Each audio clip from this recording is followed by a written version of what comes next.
Assalamualaikum warahmatullahi wabarakatuh. Dalam video kali ini, saya akan menjelaskan mengenai konversi dari bentuk NFA ke dalam bentuk DFA. Oke, ini melanjutkan dari bahasan kita sebelumnya itu mengenai NFA dan juga DFA. Nah, di sini kita lihat bahwa setiap DFA itu merupakan NFA, tetapi tidak sebaliknya. Setiap NFA belum tentu merupakan DFA. Atau jika kita simbolkan dalam bentuk himpunan, itu artinya DFA merupakan himpunan bagian dari NFA.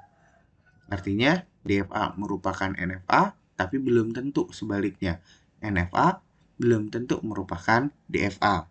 Nah, tetapi dari suatu mesin NFA, ini dapat kita konversi atau kita buat menjadi suatu mesin DFA. Nah, tetapi mesin yang kita buat ini, dia adalah merupakan suatu DFA yang ekivalen. Atau artinya dia memiliki kemampuan menerima bahasa yang sama. Oke, untuk konversi dari NFA ke DFA, kita akan lihat saja untuk contohnya. Oke, di sini untuk contoh pertama, kita lihat dulu ini adalah sebuah mesin FA. Dia punya 5 tupel mulai dari key, sigma, S, F, dan juga tabel fungsi transisinya. Nah, di sini kita akan lihat untuk mesin FA ini, dia merupakan NFA atau DFA. Nah, di sini dari A ke 0 dia ke B. Nah, tapi dari A ke 1, dia tidak pergi kemanapun atau dia himpunan kosong. Nah, ini artinya dia adalah merupakan NFA. Jadi mesin FA ini dia merupakan sebuah NFA. Nah, untuk mesin NFA ini bisa juga kita sajikan dalam bentuk diagram. Nah, ini adalah untuk diagram state-nya. Oke, untuk kita mengkonversi dari bentuk NFA ke DFA, sebenarnya sih kita hanya lihat dari fungsi transisinya. Oke, berarti kita akan ubah fungsi transisi ini ke dalam sebuah DFA. Oke, di sini kita akan punya delta, kemudian 0, 1. Oke, kemudian untuk state A. State A saat kita berikan inputan 0, dia akan pergi ke B. Oke, ini hanya satu tujuan, sesuai dengan di DFA-nya. Oke, kita lanjut. A kita berikan inputan 1, dia pergi ke himpunan kosong atau tidak pergi kemanapun. Nah, ini di DFA tidak boleh. Di DFA harus ada tujuan state. Nah, berarti kan dari A diberikan 1, dia tidak pergi ke A, dia juga tidak pergi ke B. Berarti kan di sini tidak bisa kita tuliskan A atau B. Oke, kita tambahkan saja sebuah state baru. Kita sebut sebagai C. C ini adalah ekivalen dari si kosong yang sebelumnya. Oke, kemudian untuk si B, saat diberikan 0, dia akan pergi ke B. Saat diberikan 1, dia juga pergi ke B. Nah, sampai sini sudah selesai atau belum? Oke, di sini kita lihat. C ini, kalau kita definisikan, dia masih belum pergi kemanapun. C ini merupakan tadi state tambahan sebagai pengganti himpunan kosong di sini. Sebagai pengganti state kosong di sini. Nah, dalam DFA ini tidak boleh. Berarti dari C kita berikan 0, dia harus pergi ke tepat satu state tertentu. Oke, karena ini tambahan, kita buat aja. Karena kan dia tidak ada tujuan ke A atau ke B, kita akan looping ke dirinya sendiri. C diberikan inputan 0, dia kembali ke C. C diberikan input 1, dia juga kembali ke C. Saat kita gambarkan untuk mesin DFA-nya, berarti ini adalah A. A saat kita berikan inputan 0, dia akan pergi ke B. B ini adalah state akhir. Kemudian saat diberikan inputan 1, dia pergi ke C. Kemudian untuk B, saat diberikan inputan 0 atau 1, dia akan looping ke dirinya sendiri. Begitupun untuk si C, dia akan looping ke dirinya sendiri. Nah, tapi harus diingat, untuk si C ini, saat si A pergi ke si C, dia tidak akan pergi ke state akhir. Berarti kan si C ini, dia merupakan sebuah date state, atau kita juga sebut sebagai trap state. Oke, berarti di sini untuk perubahannya dari 5 tupelnya, tadinya kita hanya punya key, berarti di sini kita akan tambahkan ya menjadi A, B, dan C. Oke, berarti saat kita konversi ke DFA, dia akan kemungkinan berubah di 4 tupel yang lain. Nah, tapi di sini yang akan kita lihat adalah fungsi transisinya saja. Oke, kita lihat contoh yang kedua. Oke, ini adalah mesin FA. Oke, ini adalah sebuah NFA karena ini pergi ke 2 state dan ini juga pergi ke 0 state. Ini juga dia pergi ke 2 state. Nah, untuk penggambarannya seperti ini. Oke, ini sama. Misal kita akan ubah dia ke dalam bentuk DFA. Berarti misal ini kita akan ubah DFA. Oke, di sini ada fungsi transisinya untuk input A dan untuk input B. Oke, saat A diberikan inputan A, dia akan pergi ke si A atau juga pergi ke si B. Oke, dalam DFA ini nggak boleh. Oke, karena nggak boleh, kita kan berarti harus membuat state baru. Nah, state barunya kita buat saja dari gabungan state A dengan state B. Kita sebut saja dia AB, ekivalen dengan A gabung B. Berarti saat A kita berikan inputan A kecil, dia akan pergi ke state AB. Nah, tapi saat A diberikan inputan B, dia akan pergi ke C.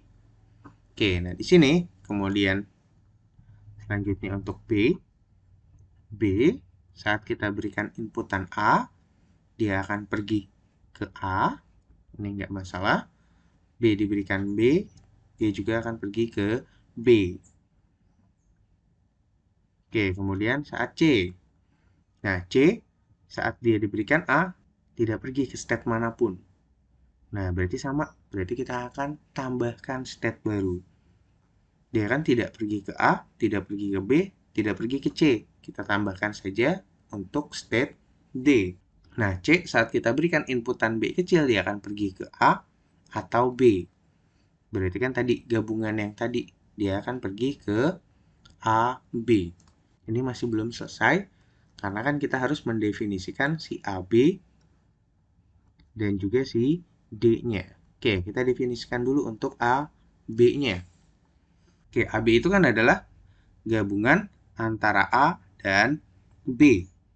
Saat kita berikan inputan A, nah hasilnya juga adalah gabungan antara A diberikan inputan A dan B diberikan inputan A. Berarti kan A, B dengan A. A, B dengan A, ini kan kita juga sebut sebagai A, B, atau sama, dia akan pergi ke state AB. Oke, AB dengan A, ini berarti jadi AB. Kemudian AB saat diberikan inputan B, di sini ada C, di sini ada B. Berarti dia akan pergi ke BC. Oke, berarti dari sini kita tambahan satu state lagi nih. Kita harus definisikan lagi. Berarti BC. BC juga sama. Berarti saat diberikan inputan A, kita gabung A dengan kosong. Dia jadinya A. Kemudian B dengan AB, kita gabung dia jadi AB. Kemudian yang terakhir, masih ada si D. D, dia tidak pergi kemanapun. Berarti sama, kita buat dia trap state, dia akan pergi ke dirinya sendiri. Oke, saat kita gambarkan, berarti di sini tadi Q-nya dia bertambah menjadi AB, BC, sama D. Nah, di sini kita lihat untuk si C, dia adalah final state. Nah, berarti setiap state tambahan yang ada unsur C-nya, kita akan jadikan dia final state juga. Berarti di sini adalah si BC. BC berarti adalah final state-nya. Berarti key-nya tadi ketambahan si AB, BC, dan D. Nah, berarti untuk F-nya juga dia bertambah BC. Oke, berarti saat kita gambarkan, kita punya A. Dari A, saat kita berikan inputan A, dia pergi ke AB. Saat dia diberikan inputan B, dia pergi ke C. C-nya adalah final state. Nah, kemudian untuk B, saat dia diberikan inputan A, dia kembali ke state A. Saat dia diberikan inputan B, dia kembali ke dirinya sendiri. Kemudian untuk C, saat dia diberikan inputan A, dia akan pergi ke D. Saat dia diberikan inputan B, dia akan pergi ke AB. Kemudian AB, saat diberikan A, dia kembali ke dirinya sendiri. Saat dia diberikan inputan B, berarti dia akan pergi ke BC. Nah, untuk BC-nya ini juga adalah final state.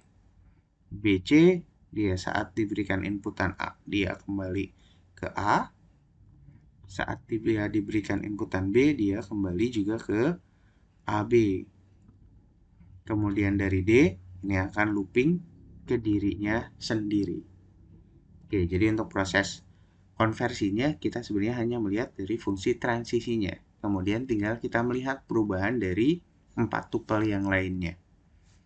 Nah, kemudian untuk contoh yang ketiga, nah ini misal kita akan ubah dia ke dalam bentuk DFA. Kita lihat fungsi transisinya. Oke, ini delta 0, 1. Oke, untuk A diberikan 0, dia pergi ke AB. A diberikan 1, dia pergi ke A. Nah, sebenarnya sih lebih mudah saat kita punya state baru, kita langsung definisikan di bawahnya. Berarti kita punya AB diberikan 0, dia akan pergi ke AB. AB diberikan 1, dia pergi ke AC. Oke, kemudian kita lihat di sini, kita punya lagi AC. AC diberikan 0, dia ke AB. Diberikan 1, dia pergi ke A. Tinggal berarti untuk si B. B diberikan 0, dia tidak pergi kemanapun. Berarti kita sebut saja state D. B diberikan 1, dia pergi ke C. Oke, berarti di sini kita punya state D. Karena dia tidak kemanapun, berarti kita tetap saja di state tersebut. Dan untuk C, ini dia juga tidak pergi kemanapun. Dia juga sama, kita buat dia dalam bentuk dead state atau trap state. Nah, tapi di sini kita akan lihat untuk B, D, dan C, ini semuanya dia jika kita gambarkan dia akan pergi ke trap state. Jadi sebenarnya untuk B ini sudah terwakili oleh AB dan C pun ini terwakili oleh AC. Oke, jadi kalau seperti ini sebenarnya untuk B dan D dan C ini juga bisa kita hilangkan. Berarti saat kita bentuk diagram state-nya, kita punya A, diberikan 0, dia akan pergi ke AB. Diberikan 1, dia akan kembali ke dirinya sendiri. Oke, untuk AB, saat diberikan 0, dia akan kembali. Saat dia diberikan 1, dia akan pergi ke AC. Ini final state. Kemudian AC, saat diberikan 0, dia kembali ke AB. Saat dia diberikan 1, dia akan pergi ke A. Oke, ini adalah konversi dari NFA ke DFA. Mungkin ini saja untuk video mengenai konversi NFA ke DFA. Semoga dapat membantu. Terima kasih. Wassalamualaikum warahmatullahi wabarakatuh.